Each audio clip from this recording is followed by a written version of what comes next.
Salut à tous et à toutes, c'est Mastercraft et on se retrouve pour une toute nouvelle vidéo. Alors, c'est une nouvelle série en rapport complet avec la redstone où je vous expliquerai les bases ainsi que les complexes de la redstone. Alors, pour commencer, juste pour vous dire, comme je n'arrive pas à faire des vidéos longues, je ferai plusieurs parties pour chaque épisode en fait. Donc je ferai par exemple Redstone tuto numéro 1, partie 1, partie 2, partie 3, et ensuite Redstone tuto numéro 2, partie 1, partie 2, partie 3, etc. Donc j'espère que ça vous plaira.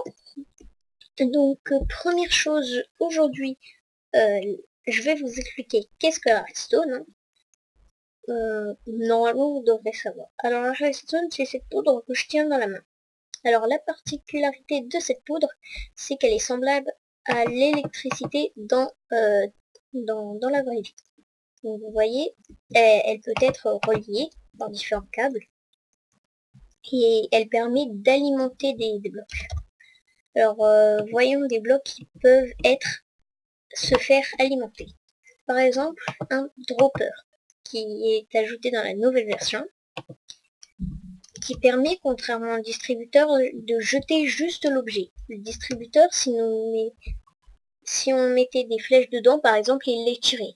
Alors que si on met des flèches dans le dropper, il jettera la flèche. Il ne la tirera pas, il la lancera. Comme si là, je jetais ma redstone. Alors que le distributeur, c'est comme si j'étais avec mon arc. Hop, petite démonstration. Voilà. Imaginez que ça, c'est un distributeur. C'est comme si je tirais en fait.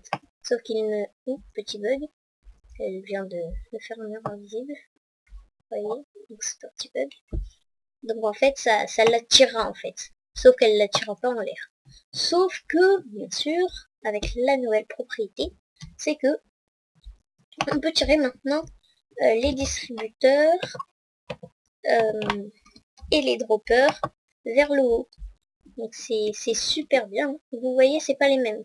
Lui est plus rond et lui est plus carré. Vous voyez, en fait, c'est ça mais retourné en fait. Voilà, dropper, c'est écrit dropper. Et là, distributeur. Et un distributeur normal, c'est ça. Ensuite, on passera comment crafter ça, mais pour l'instant, je vous explique un petit peu. Donc en fait, comment alimenter de la redstone? Alors nous avons plusieurs moyens. Soit avec des torches de redstone qui alimentent à coup sûr, sauf si vous faites un inverseur et tout ça, mais ça c'est un peu plus complexe. Donc ça marche à coup sûr, c'est déjà alimenté. Ensuite, nous avons le levier, les plaques de pression, le bouton et le crochet, ainsi que le fil qui est essentiel pour le crochet. Voilà. Donc en fait, tout ce que j'ai là, voilà, ce que je vais vous montrer, alors c'est-à-dire le bouton, la plaque de pression, le levier, le crochet, ainsi que la ficelle. Hop, et bien c'est ce